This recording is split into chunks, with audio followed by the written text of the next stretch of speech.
exemplo, o medo de baratas, que não tem nenhuma lógica, né? O medo de borboletas, o medo, por exemplo, de gatos e etc.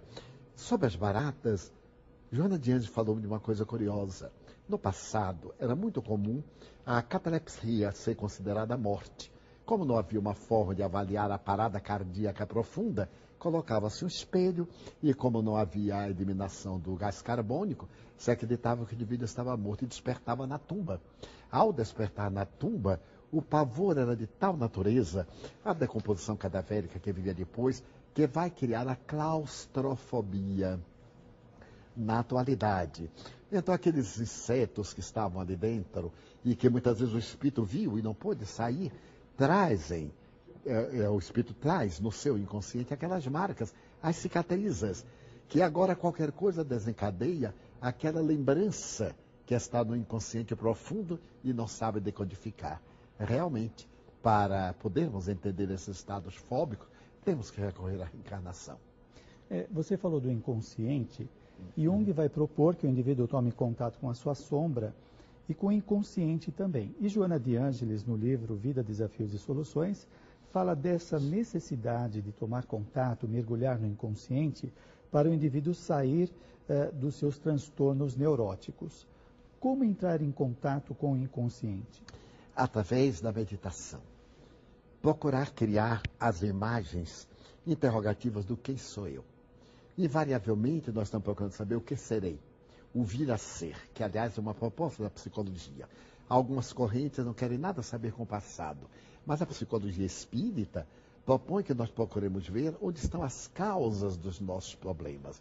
Se nós procurarmos silenciar o ego por algum instante, logo abrem-se as comportas do nosso perispírito, onde estão arquivadas as imagens do inconsciente atual, do inconsciente passado, do inconsciente coletivo, e nós nos daremos conta das sombras que lá dentro se encontram afligindo-nos hoje.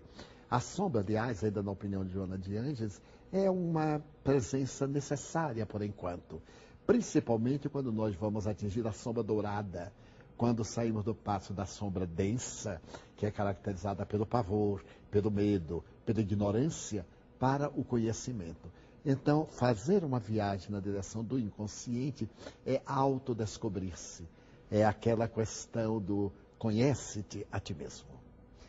Divaldo, Joana de Ângeles vai propor também no livro Despertar do Espírito algo muito interessante que na psicologia a gente não encontra muita informação a respeito. Ela diz: é compreensível que o inconsciente continue predominando no ser até quando seja ultrapassado pela consciência, cuja culminância será no após a aquisição da autoconsciência. Aliás, no livro Nosso Lar, a Laura e o esposo dela, eles tiveram acesso a 300 anos de memória integral. Seria justamente para tomar contato com esse inconsciente e torná-lo consciente. Exatamente. Porque à medida que eles retrocederam, eles identificaram as falhas que, graças à sua vida de abnegação nos últimos anos, podem ser transformadas em conquistas, de tal maneira que já naquela época programavam a futura reencarnação. E eu acredito que estão reencarnados hoje, segundo informações pelo Estado de São Paulo, na condição de paz de um emérito espírito que está de volta para servir a humanidade. Então eles atingiram a autoconsciência, que seria o estado luminoso da proposta de Jung. Porque enquanto o indivíduo não faça este retrospecto para poder lixar as protuberâncias de seus equívocos, ele estará sempre em conflito. O ego estará sempre em conflito com o self.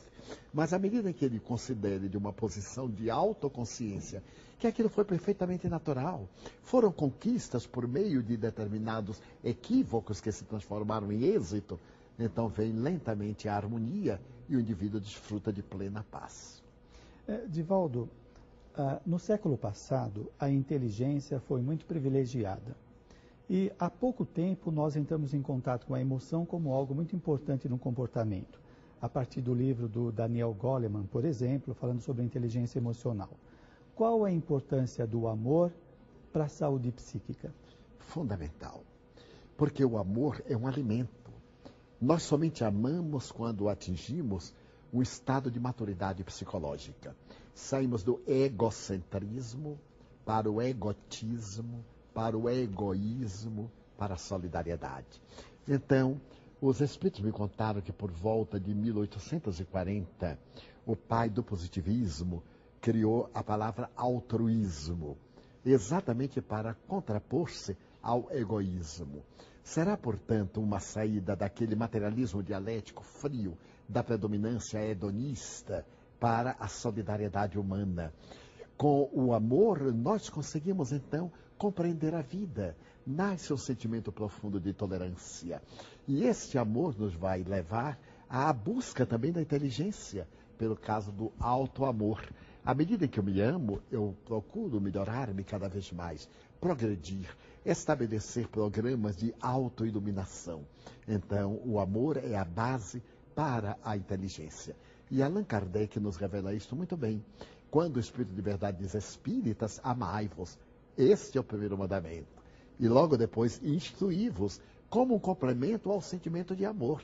Por muito amardes, os vossos pecados serão perdoados. Isto é, não serão considerados. Não é o perdão aqui de apagar, é que o muito amor produz o bem. E aquilo que foi equívoco está superado pelo bem. Aprendi com os espíritos outra coisa muito curiosa. Nós não reencarnamos para pagar, para sofrer. Nós reencarnamos para reparar, para reeducar. E o bem que fazemos anula o mal que fizemos. É a proposta de Jesus e da doutrina espírita. Fora da caridade não há salvação. Por quê? Porque a caridade, o amor, na sua expressão mais elevada, é o amor que se doa. Falando de amor, Divaldo, o que é o amor-terapia? Quando, por exemplo, nós distribuímos o sentimento de amor, nós superamos quaisquer resquícios daqueles fatores que levam a transtornos de comportamento. Quando, por exemplo, falamos que o amor é terapêutico, é porque ao amar nós somente desejamos o bem. Então nós criamos condições psíquicas para a produção de dopamina, a substância da alegria, para a serotonina, para a noradrenalina, porque não há nenhuma constrição perturbadora das nossas sinapses cerebrais. Então o amor é esta fonte vitalizadora que se irradia por todo o nosso sistema circulatório, no qual está impresso o nosso perispírito. Divaldo, o que Jesus representa na psique humana, na saúde psíquica do indivíduo? É o arquétipo mais sublime que nós temos, porque esta herança arquetípica de Jesus superou todos os arquétipos das velhas mitologias, principalmente no Ocidente. Nós que somos herdeiros da rica mitologia greco-romana, tão romântica, o arquétipo Jesus, representando uma realidade, porque aquela mitologia era simbólica, vai nos servir aquela mitologia para entender os conflitos, e Jesus como terapeuta para solucionar os conflitos. Divaldo, a psicologia vai considerar a integração da personalidade quando o indivíduo deixa de fazer projeções, de atribuir aos outros os seus sofrimentos, quando ele toma contato com a sombra, quando ele vai integrando as várias partes dispersas da personalidade. E aí o indivíduo vai se individuar, como propõe o Jung. A minha pergunta é: basta apenas o indivíduo fazer essa integração? Não é preciso fazer o bem ou gerar karma positivo? Sem dúvida. Porque à medida que ele vai fazendo a integração, ele vai descobrir que ela é impossível solitária. Porque nós somos uma célula do organismo social. A célula tem naturalmente a sua memória de reprodução. Mas para a individuação é necessário também que haja a necessidade, é necessário que haja a cooperação daqueles que participam da nossa vida. O bem que nós fizermos faz-nos bem. E este bem que nos faz bem nos leva à individuação, à autoiluminação. Bem, Divaldo, nosso tempo passou muito rápido. Foi uma alegria ter você conosco. Agora gostaria das suas considerações finais. É necessário que o indivíduo trabalhe para poder encontrar a solução para os seus conflitos. E uma das primeiras questões a ter em mente é não transferir para os outros a culpa. Normalmente os outros são culpados dos nossos equívocos. E esta é uma maneira lamentável de transferência. No momento em que assumirmos a responsabilidade pelos nossos erros, eles diminuem de intensidade. E se nós buscarmos na prece a diretriz da iluminação, claro que esses erros se transformam em experiências. e as experiências se consolidam em atos de realização iluminativas para nós mesmos.